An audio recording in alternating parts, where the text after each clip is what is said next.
here they got the stones. Now they're building the pyramid again without cranes. How did they even, have you researched that? How did they build the pyramid, especially the height it is and all this stuff, and put it all together in a laser, accuracy? That's the part I am so puzzled about. Well, certainly there's different sizes of stones that are moved in different manners. We think the smallest stones, which are about 2.5 tons, the weight of a car, if you will, those stones were probably moved using the sun barges. There's 2 matching sun barges at the Giza Plateau, at the base of the Great Pyramid. Huge barges that are made to be disassembled. And we think that those were used during the construction process. And the way they were used is that there were people on the barge that would walk to the front of the barge, which would tip the barge kind of nose down, if you will, and then they would connect a rope from the bow of the barge, the sun barge, these long barges, and then the people could walk to the back of the barge, and it would pivot the barge and lift the stone off of the barge that was holding the stone. And then they could move the sun barge, which acted like a floating crane, to where they needed to put it. And then the final step in the process was that the workers would move again up to the front of the barge, the sun barge, which would tip the barge and put the stone down into its final location. We have a video series on our website at thepump.org that describes this process in detail with a lot of computer-generated animations. That is very interesting. Now, what's the height of the pyramid? Oh, gee. Some people would say to the 100th of an inch, but it's like 450 feet. So it's pretty high. It was the tallest structure in the world for at least, 40 centuries, at least. Oh, yeah. So, well, but this way, it's the longest surviving piece of any structure to survive next to the fields. It's an amazing structure. Everything about it. Wow. Now, have you ever been there and checked it out physically? Oh, yeah. We did on-site research on the Giza Plateau, the Great Pyramid, walked through the interior of it and took pictures and looked around and that type of thing. And it's very impressive. You can't even describe how impressive it is to look at this structure that has more masonry than all the cathedrals in Europe, and it's ultra modern with no ornamentation, with these oddly shaped passages and chambers, some that go at an angle or an incline, if you will, with no steps. It's just very, very unusual, and we think that it was a machine.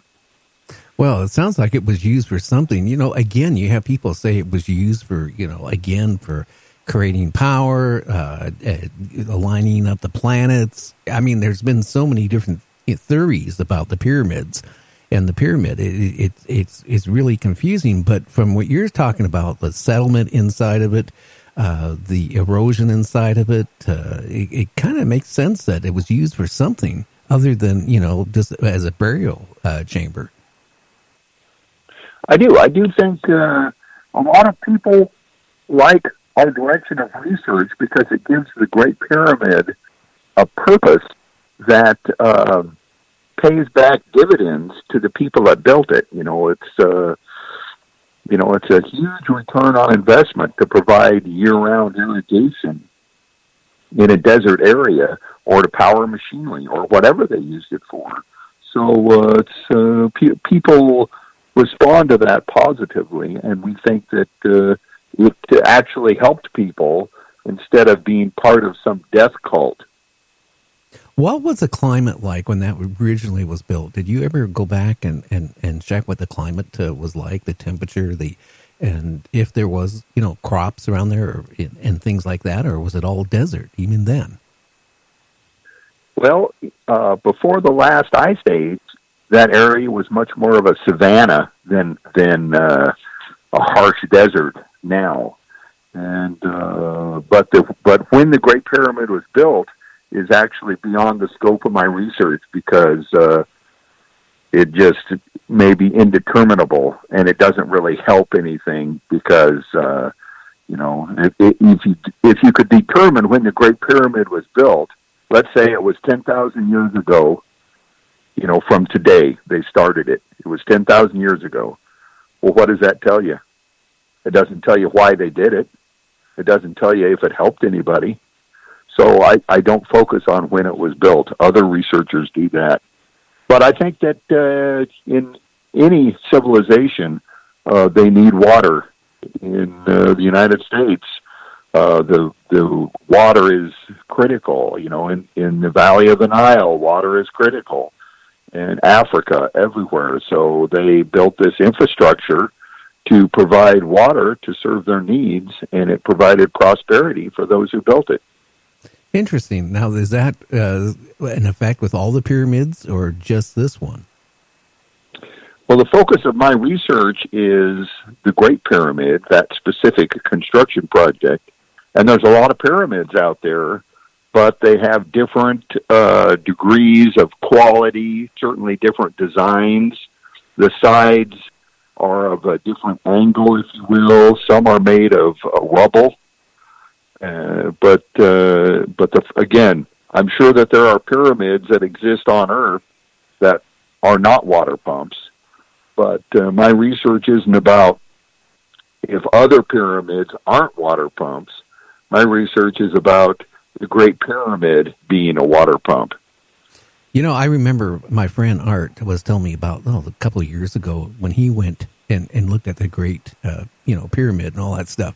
He told me he tried to put a piece of paper in between the stones, and he couldn't even slide a piece of paper into it. Right. Yeah, they had precision.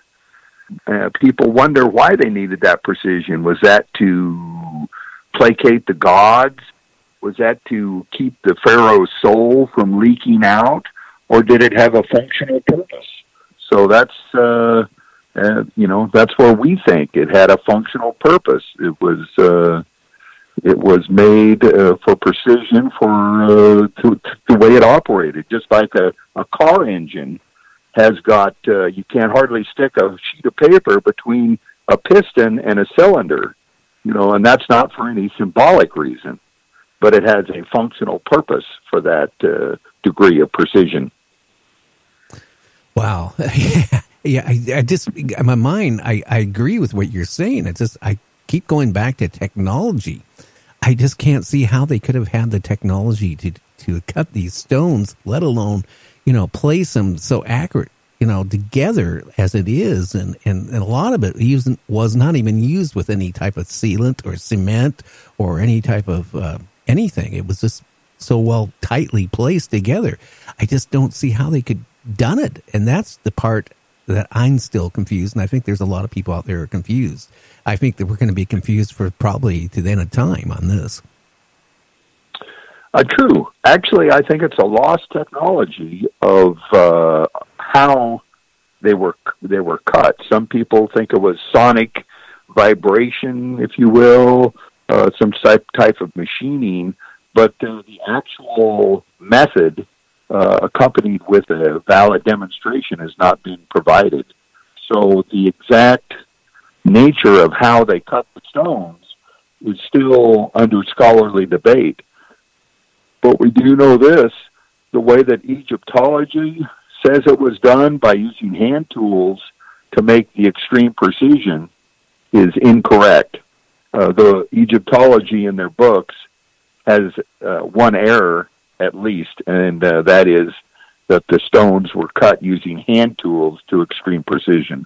So they can't even get a single casing stone correct. Well, I can't see how it could have been done by hand. There's no way. I used to know somebody, God, years ago in Kent. They developed the first water cutting tool, Yes. And even with that, the accuracy is not as accurate as what they could do on the pyramids. Right. There is some water jet stone cutting technology available now, but it's hard to say if anything like that or similar to that was used in some of the stones of the Great Pyramid. Some of those stones do have cutting, like with a blade or something, cutting grooves, if you will, that are quite fine. Different stones have different cutting marks. So there's a lot to that. But we do know, based on the direct physical evidence, that the original builders were able to cut stone with extreme precision. So that certainly, Well, it also tells it nullifies what Egyptology says. Well, it also tells me if they would have been all hand cut by hand, they would have never been able to build it in the time frame or whatever the time frame it was built. I mean, could you imagine how long by hand it would take to cut each stone accurate to that level? I just can't see that happening and ever getting it built. Yeah. I just can't see it being built that way. Right. Egyptology has been around 200 years, and they've yet to make a single casing stone to demonstrate their stories. But, how long would it take to build a light bulb using hand tools? Oh, yeah. It doesn't have to be great big stones. How long would it take to build a syringe, with the tools on your workbench? Well, it would take a long time, I can tell you that. It would take a long time, yeah. So, if you had a Volkswagen Bug, how long would it take to drive to the moon, No, So that's as ridiculous as saying that the stones were cut by hand using hand tools to get the extreme precision. So Egyptology is just farcical.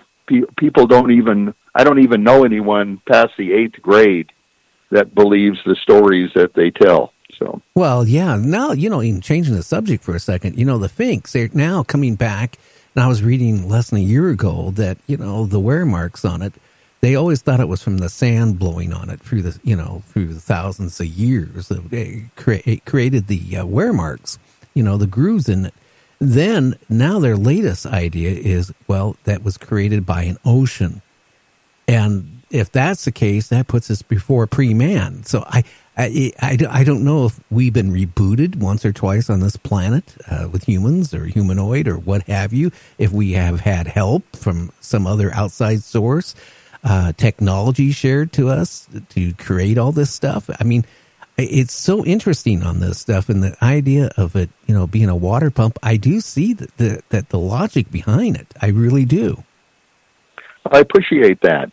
Yes, Dr. Robert Schoch, who's a geologist, did a lot of research on the age of the Sphinx based on water erosion. So the Sphinx is now considered by a lot of people, except Egyptologists, to be much older than previously thought. So the age of the Sphinx is under scholarly debate, as is the age of the Great Pyramid. So it's interesting. Egyptologists felt that those two things were built within a generation or two of one another, but using the science, real science of geology, it appears the Sphinx is much older than what Egyptologists say it is. Well, that's the eerie part, because, from what I've been reading, it would put it before mankind was starting to, walk on the planet. So, I mean, that is the scary part. So, when you go to the pyramid, too, we don't even have the slightest idea when it was built. We got some idea when we think it might be, depending on who you talk to. Yes, and Egyptologists say that it was built about 4,500 years ago in the age of the pharaohs. but that culture doesn't seem to be able to create